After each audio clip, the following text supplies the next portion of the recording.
bóng ổn ở khơi phơi càng cao trong này miền nặc khơi như rương vì tây tà ca rồi giờ ca dương nó khơi chẳng á dương lọp đa từ sân rồi có đa khuya cô khuya ấy đa lên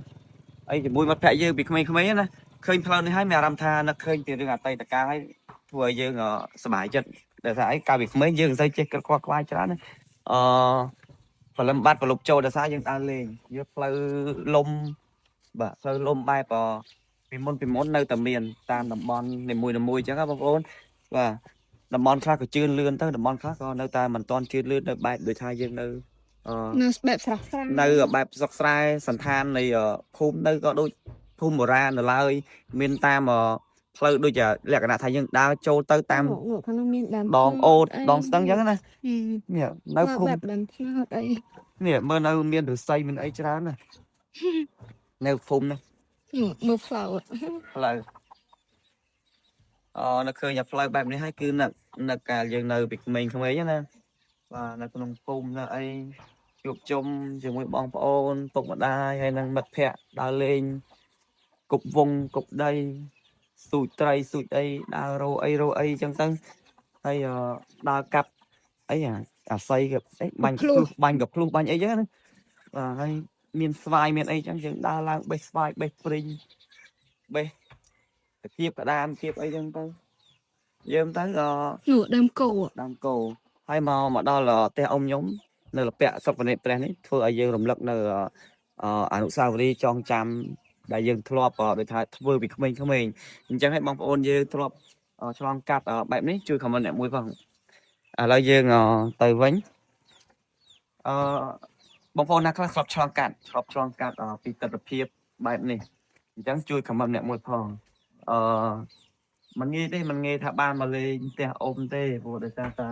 mà là vẽ này mà là tìm muối លើកទី1ដែរហ្នឹងខ្ញុំមកលើកទី1ដែរហ្នឹង sọc cà nát ta ស្រុកកណែតកណាតា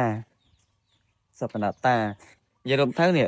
ដូចផ្លូវឫស្សីដែរគេទៅដើរចោះទៅអូទៅអីឬក៏យើងដើរគ្វាគោគ្វាអីហើយអ៊ំខ្ញុំគាត់នៅតែចិញ្ចឹមគោចាប់អីធម្មតាគាត់នៅគ្វាគោគ្វាអីចឹងទៅគាត់យកគោទៅប្រឡែងទៅអីចឹងទៅ 7 អូ7ផ្លាយឡើងចង់បាក់មេឃបាទនិយាយរំទៅគឺនិយាយថាមកឲ្យទទួលបានអារម្មណ៍មួយថារីករាយច្រើន này em khai cho tiền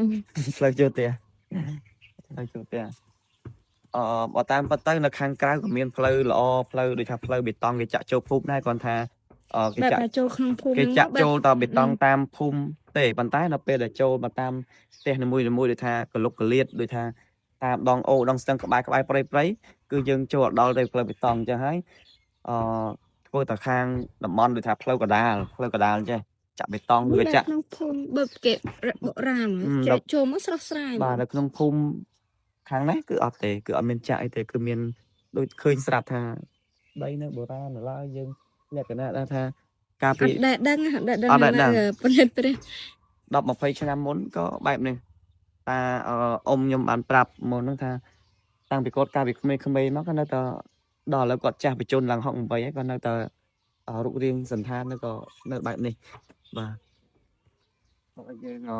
ទៅវិញចាំបងប្អូនមានតែប៉ុណ្្នេះឯងថ្ងៃនេះគាត់តែចង់បង្ហាញដល់បងប្អូនតិចទេយើងមករំលឹករឿងអតីតកាលទាំងអស់គ្នាបងប្អូនធ្លាប់ឆ្លងកាត់ឬក៏មិនធ្លាប់ឆ្លងកាត់ចឹងហើយអ្វីដែលសំខាន់គឺនៅខាងស្រុកអ៊ំខ្ញុំគឺគេចិញ្ចឹមគោហើយគេដាក់ក្រោមផ្ទះយ៉ាងតែអ៊ំខ្ញុំក៏ចិញ្ចឹមគោដាក់ក្រោមផ្ទះដែរអរគុណបាទថ្ងៃនេះមានតែប៉ុណ្្នេះឯងបាយបាយ